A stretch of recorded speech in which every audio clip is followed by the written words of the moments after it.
Capítulo 3. Lição número 3. Cuide do seu negócio. Os ricos se concentram na coluna dos ativos, enquanto todos os outros focam em suas demonstrações financeiras. Em 1974, Ray Kroc, fundador do McDonald's, foi convidado a fazer uma palestra para a turma de MBA da Universidade do Texas, em Austin. Um amigo meu, muito querido, Kate Cunningham, era aluno dessa turma. Depois de uma exposição forte e inspiradora, os estudantes perguntaram a Ray se gostaria de se juntar a eles em um bar que frequentavam, para tomar uma cerveja. Ray aceitou gentilmente. "Qual é o meu negócio?" perguntou Ray quando todo mundo já estava com seu copo de cerveja. Todos riram, conta Kate. A maior parte da turma pensou que Ray estivesse brincando. Ninguém respondeu, e Ray repetiu a pergunta: "Em que negócio vocês pensam que eu atuo?" Os estudantes soltaram uma gargalhada e finalmente uma alma corajosa gritou: "Ray, há alguém no mundo que não saiba que você está no ramo dos hambúrgueres?" Ray deu uma risada. "Achei que vocês fossem responder isso mesmo." Fez uma pausa, e rapidamente acrescentou: "Senhoras e senhores, não atuo no ramo de hambúrgueres. Meu negócio são imóveis."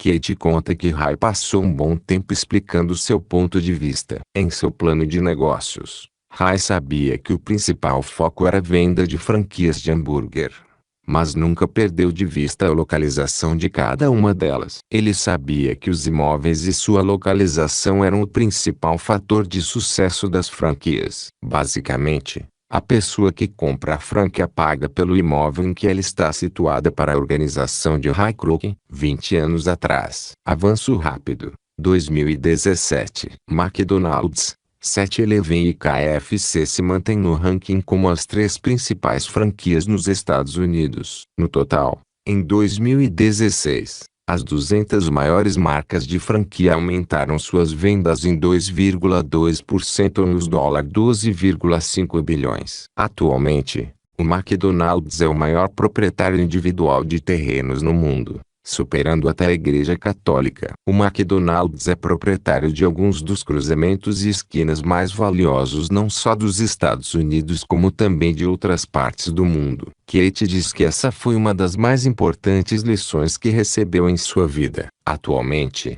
Kate é proprietário de Lava Rápidos, mas seu negócio são os terrenos que estão por baixo deles. O capítulo anterior terminou com diagramas ilustrando que a maioria das pessoas trabalha para todo mundo, menos para elas mesmas. Elas trabalham, em primeiro lugar, para os donos das empresas, depois para o governo ao pagar impostos e, finalmente, para o banco em que fizeram o financiamento imobiliário. Quando garoto, não havia nenhum McDonald's por perto. Contudo, meu pai rico ensinou a mim e a Mickey a mesma lição que Ray Kroc deu na Universidade do Texas. É a lição número 3 dos ricos. O segredo é: cuide do seu negócio. Os problemas financeiros geralmente resultam do trabalho de uma vida toda feito para outras pessoas. Muita gente chegará sem nada ao fim de uma vida inteira de trabalho. Nosso atual sistema de ensino se concentra em preparar a juventude para os empregos por meio do desenvolvimento de habilidades acadêmicas. Suas vidas girarão em torno dos seus salários ou,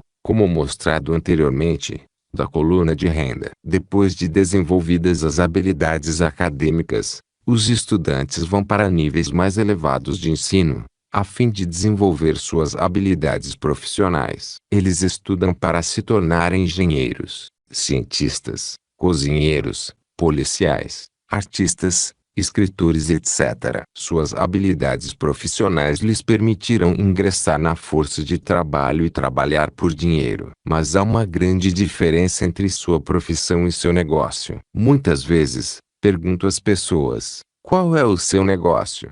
E elas respondem: "Sou bancário." Então lhes pergunto se são donas do banco. Em geral, retrucam: "Não, eu trabalho para o banco."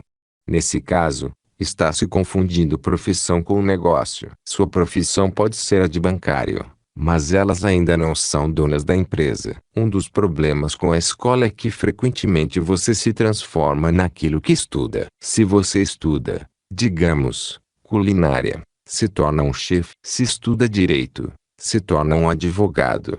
E se você estuda a mecânica de automóveis, se torna um mecânico. O erro de se tornar aquilo que estuda é que muitas pessoas se esquecem de cuidar do seu negócio. Passam a vida cuidando dos negócios de outras pessoas e as enriquecendo. Para ter segurança financeira, a pessoa precisa cuidar do seu negócio. Ele gira em torno da sua coluna de ativos, em oposição à sua coluna de renda. Como dito anteriormente, a regra número 1 é conhecer a diferença entre um ativo e um passivo e comprar ativos. Os ricos se concentram na coluna dos ativos, enquanto todos os outros focam em suas demonstrações financeiras. Os problemas financeiros geralmente resultam do trabalho de uma vida toda feito para outras pessoas. É por isso que ouvimos com tanta frequência: preciso de um aumento. Se pelo menos conseguisse uma promoção, vou voltar a estudar para arrumar um emprego melhor. Vou fazer hora extra, quem sabe consigo mais um emprego.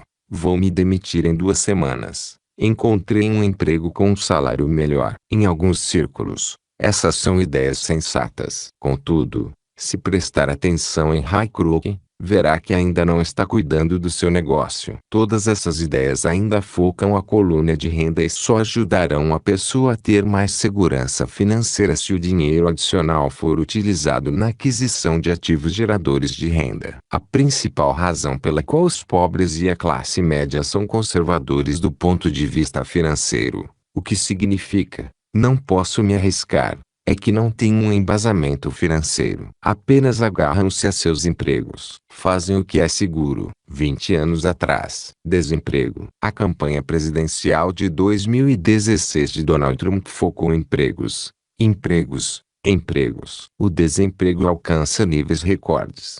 Mesmo que os relatórios retratem fórmulas e estatísticas diferentes, a Organização Internacional do Trabalho prevê que em 2017 o desemprego global atinja 200 milhões de pessoas. Outra possibilidade soturna, a ascensão dos robôs. Quando o corte de pessoal se tornou a tendência, milhões de trabalhadores descobriram que seu chamado maior ativo, sua residência, os estava comendo vivos. Seu ativo, chamado de casa, ainda lhes custava dinheiro a cada mês. Seu carro, outro ativo, os devorava. Os tacos de golfe guardados na garagem e que tinham custado os $1.000 já não valiam isso. Sem segurança no emprego, não tinham nada ao que recorrer. O que pensavam que eram ativos não os podia ajudar a sobreviver em uma época de crise financeira. Imagino que todos nós já tenhamos preenchido uma ficha de cadastro para solicitar um financiamento imobiliário ou de um automóvel. É bem interessante olhar para o item patrimônio líquido, porque é isso que os bancos e as práticas contábeis aceitam como ativo de uma pessoa. Certo dia, minha posição financeira não parecia muito boa para obter crédito, de modo que incluí meus tacos de golfe, minha coleção de arte, livros, aparelhos eletrônicos, ternos Armani, relógios de pulso, sapatos e os outros objetos pessoais, a fim de aumentar o montante da coluna dos ativos. O empréstimo, entretanto, foi recusado, porque eu tinha muito dinheiro investido em imóveis. Os responsáveis pela concessão de empréstimos não gostaram do fato de eu obter uma parte tão grande da minha renda de apartamentos alugados. Queriam saber por que eu não tinha um emprego formal, com um salário. Não questionaram os ternos Armani, os tacos de golfe ou a coleção de arte. A vida, às vezes, é difícil para quem não se encaixa no perfil padrão. Tenho arrepios sempre que ouço alguém dizendo que se o patrimônio líquido é de $1 milhão ou de $100 mil,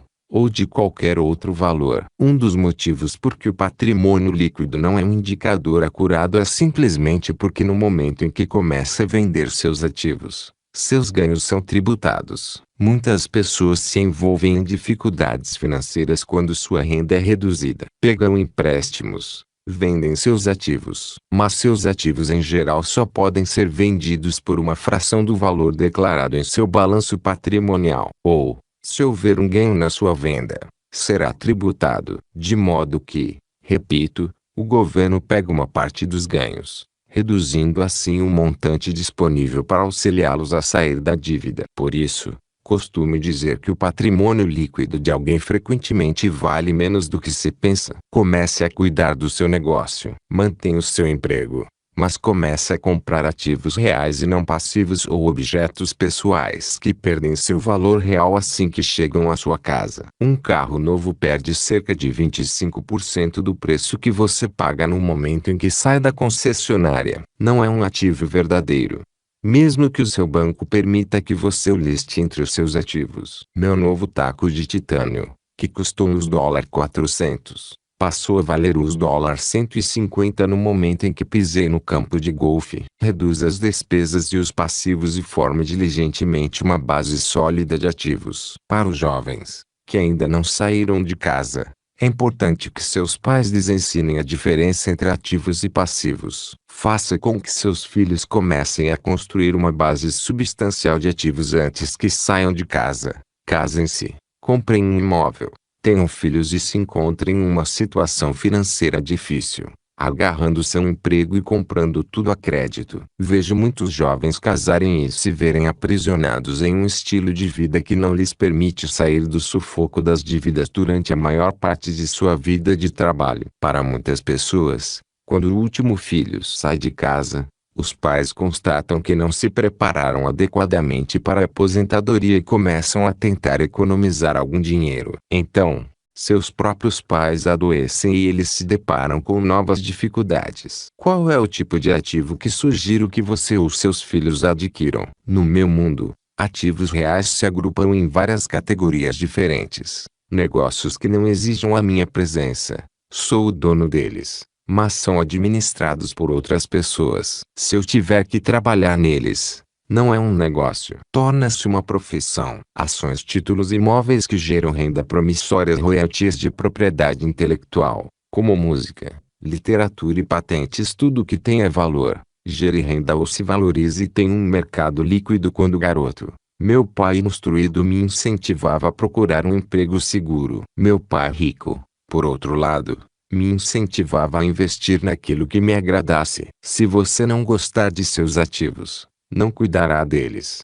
Comecei a adquirir imóveis simplesmente porque adoro prédios e terrenos. Gosto de comprá-los. Poderia passar o dia analisando propriedades. Quando surgem problemas, não são tão graves a ponto de mudar o meu apreço pelos imóveis. Pessoas que detestam imóveis não deveriam comprá-los. Comece a cuidar do seu negócio. Mantenha o seu emprego, mas comece a comprar ativos reais e não passivos. Adoro ações de pequenas empresas, especialmente aquelas que estão iniciando suas atividades. A razão é que eu sou um empreendedor, não um homem de grandes empresas. Quando jovem, trabalhei em grandes organizações, como a Standard Oil da Califórnia, a Marinha dos Estados Unidos e a Xerox Corporation. Apreciei o tempo que lá passei e tenho boas lembranças, mas eu sabia, lá no fundo, que não era um homem de organizações. Gosto de iniciar empresas, não de geri-las. Então compro, em geral, ações de pequenas empresas e, às vezes, até inicio a empresa, e depois a levo ao mercado. Pode-se fazer fortunas com a emissão de novas ações e eu gosto desse jogo. Muitas pessoas têm medo de pequenas empresas e as consideram arriscadas. E de fato são. Mas o risco sempre é menor se você gostar daquilo em que está investindo, compreender e conhecer o jogo. Com pequenas empresas, minha estratégia de investimento é me desfazer das ações no prazo de um ano. Por outro lado, minha estratégia para os imóveis é começar com pouco, depois trocá-los por imóveis maiores e, portanto, adiar o pagamento dos impostos sobre os ganhos. Isso permite que seu valor aumente acentuadamente. Costumo ficar com os imóveis no máximo 7 anos. Durante anos, mesmo quando estava na Marinha ou na Xerox, fiz o que meu pai rico aconselhava. Fiquei no meu emprego, mas ainda assim cuidava dos meus negócios. Estava atento à minha coluna de ativos. Negociava com imóveis e ações. O pai rico sempre destacava a importância da proficiência financeira. Quanto mais eu entendesse a contabilidade e a gestão do dinheiro, melhor poderia analisar investimentos e, por fim, construir a minha própria empresa. Eu não incentivaria ninguém a iniciar uma nova empresa, a menos que realmente o deseje. Conhecendo o que conheço quanto à direção de um negócio, não recomendaria a tarefa a ninguém. Em certos casos, quando a pessoa não consegue um emprego, iniciar uma empresa pode ser uma solução. As chances, entretanto, são adversas. 9 entre 10 empresas vão à insolvência em 5 anos. Das que sobrevivem aos primeiros 5 anos, 9 entre cada 10 também quebram. Se realmente tem o desejo de ter sua própria empresa, vá em frente. Se não for esse o caso, fique no seu emprego e cuide de seus negócios. Quando digo para cuidar de seus negócios, refiro-me à formação e à manutenção de uma coluna sólida de ativos. Se um dinheiro entrar nela, nunca o deixe sair de lá. Pense deste modo: depois de entrar em sua coluna de ativos, o dinheiro passa a ser seu empregado e não deve mais sair de lá. O melhor disso tudo é que o dinheiro trabalha sem reclamar, 24 horas por dia, e pode fazê-lo durante gerações. Mantenha o seu emprego, seja um ótimo funcionário, mas construa sua coluna de ativos. À medida que o seu fluxo de caixa cresce, você pode comprar alguns artigos de luxo. Uma distinção importante é que os ricos compram os artigos de luxo por último,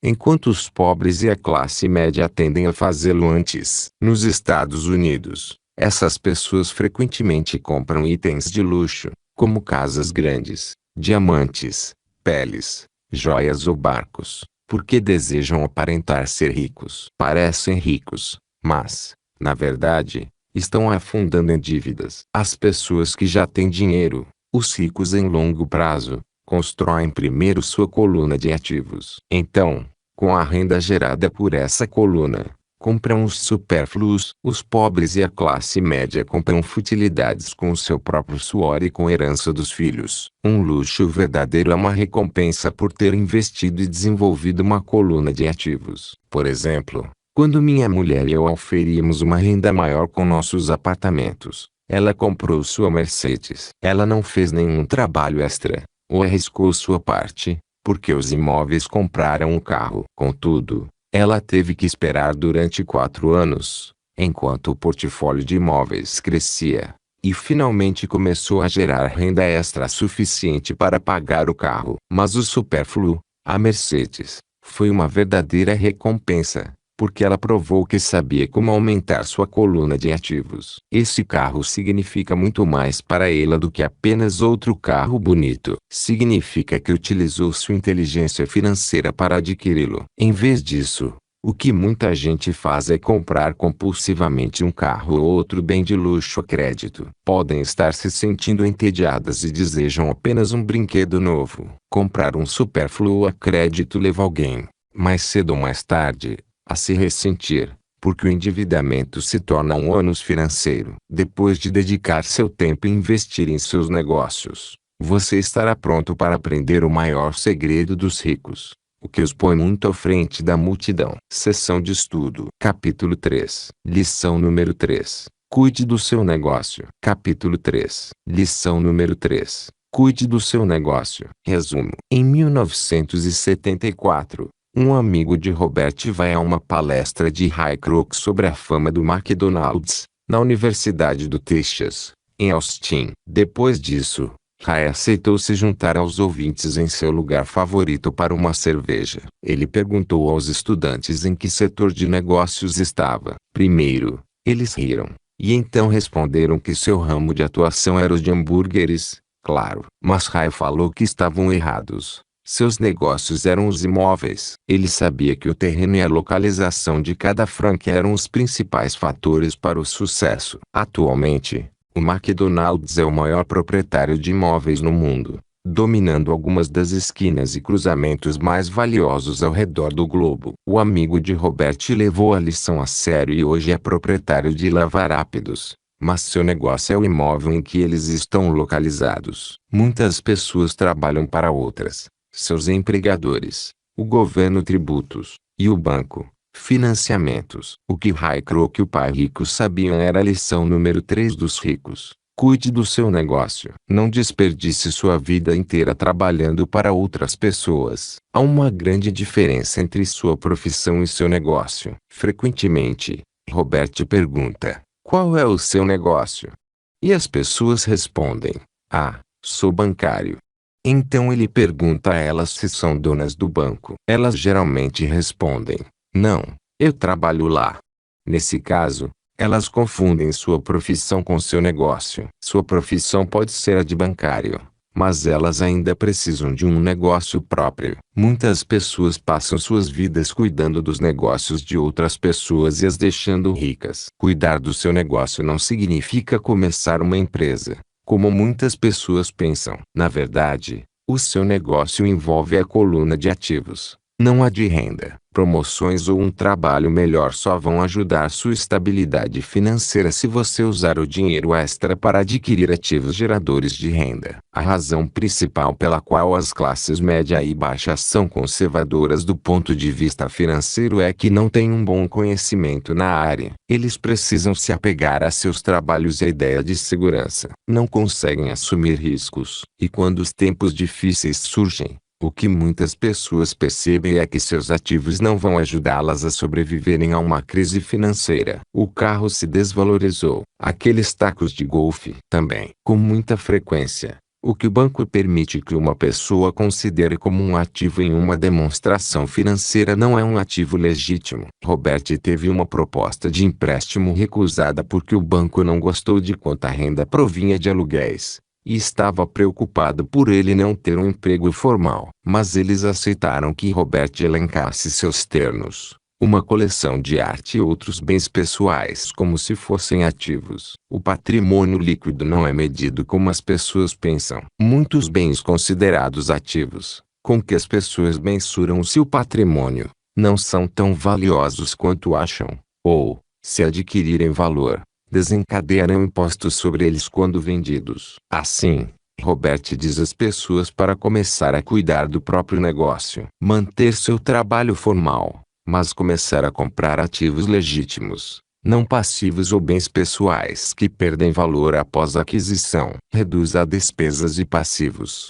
e construa diligentemente uma base de ativos consistentes. Os pais precisam educar os jovens antes que saiam de casa. Assim, vão entender o que é um ativo legítimo e evitar as armadilhas das dívidas. Robert diz que os ativos legítimos se encontram nas seguintes categorias: negócios que não exijam a minha presença. Sou o dono deles, mas eles são administrados por outras pessoas. Se eu tiver que trabalhar neles, não é um negócio. Torna-se uma profissão. Ações, títulos imóveis que geram renda promissória, royalties de propriedade intelectual, como música, literatura e patentes. Tudo que tenha valor, gere renda ou se valorize e tenha liquidez de mercado. Adquira ativos que você ama. Robert é apaixonado por imóveis, então passa muito do seu tempo analisando e comprando. Se não gostar de imóveis, não invista nisso. Robert também ama ações e pequenas empresas, porque ele é um empreendedor. Alguns têm medo do risco das empresas iniciantes, mas ele as vê como locais para se produzir riqueza. Sua estratégia é sair do mercado de ações depois de um ano. Sua estratégia imobiliária, por outro lado, é começar por baixo e continuar negociando até chegar às grandes propriedades, e diferir os impostos sobre os ganhos, conservando o imóvel por no máximo 7 anos. Mesmo quando trabalhava para a Marinha e a Xerox, Robert já cuidava de seus negócios. Ele mantinha o seu trabalho formal, mas movimentava sua coluna de ativos, negociando imóveis e pequenas ações. Quanto mais entendia de contabilidade e gestão financeira, melhor analisava os investimentos e, eventualmente, cuidava da sua empresa. Ele não recomenda que as pessoas comecem um negócio, a menos que realmente desejem. Por outro lado, aconselha manter o trabalho formal enquanto constrói sua empresa, construir e manter uma coluna de ativos substancial. Conforme o fluxo de caixa cresce, as pessoas podem se render a certas futilidades, mas só se o fluxo de caixa puder arcar com elas. Consolide a coluna de ativos e deixe que os ativos geradores de renda paguem seus luxos. Momento do hemisfério esquerdo. Quando os ativos geram renda suficiente para arcar com os supérfluos, então você pode comprá-los. Momento do hemisfério direito. Pense criticamente sobre o que o seu negócio é. Ele não é sua profissão. Momento subconsciente. Adquira ativos pelos quais é apaixonado, porque assim você cuidará melhor e se divertirá aprendendo sobre eles. O que Robert quer dizer? Agora é hora de refletir. Pergunte a si mesmo: o que Robert quer dizer nesta citação? E, por que ele diz isso? Nesta sessão, você não precisa concordar ou discordar dele. O objetivo é entender o que Robert está dizendo. Lembre-se, esta sessão de estudo é projetada para ser coadjuvante de apoio. Duas cabeças pensam melhor do que uma. Se você não entende o que Robert está dizendo, não desista da lição. Peça ajuda. Aproveite o tempo para discutir cada citação até compreendê-las. Para ter segurança financeira, a pessoa precisa cuidar do seu negócio. Os ricos se concentram na coluna dos ativos, enquanto todos os outros focam em suas demonstrações financeiras. Os problemas financeiros geralmente resultam do trabalho de uma vida toda feito para outras pessoas. Muita gente chegará sem nada ao fim de uma vida inteira de trabalho. Um dos motivos por que o patrimônio líquido não é um indicador acurado é simplesmente porque no momento em que começa a vender seus ativos, seus ganhos são tributados. Se um dinheiro entrar nela, nunca o deixe sair de lá. Pense deste modo: depois de entrar em sua coluna de ativos, o dinheiro passa a ser seu empregado, e não deve mais sair de lá. O melhor disso tudo é que o dinheiro trabalha sem reclamar, 24 horas por dia, e pode fazê-lo durante gerações.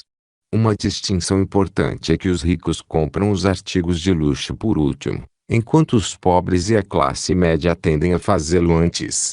Os pobres e a classe média compram futilidades com o seu próprio suor e com a herança dos filhos. Questões adicionais. Agora é o momento de usar as histórias deste capítulo para entender o que Robert estava dizendo e aplicá-las a você e sua vida. Faça a si mesmo as perguntas abaixo e as discuta com o seu parceiro de estudos. Seja honesto consigo mesmo e com seu parceiro. Se não gostar das respostas que der, pergunte a si mesmo se está disposto a mudar e aceitar o desafio de transformar seus pensamentos e mentalidade. 1. Qual é sua profissão e o seu negócio? Em que diferem? 2. O que você elencava em seu patrimônio líquido antes de ler este capítulo? Como você o vê agora? 3. Os ativos que adquire são do tipo que mais ama. Se não, como pode mudar isso? 4. Houve alguma vez em que você comprou um superfluo com que seu fluxo de caixa não pôde arcar, e em que você comprou apenas depois de poder? Compare como se sentiu em ambas as situações, tanto no momento da compra quanto depois. 5. Há pessoas em sua família que gastaram toda a sua vida trabalhando para os outros, para terminar sem nada. Como você as aconselharia se pudesse?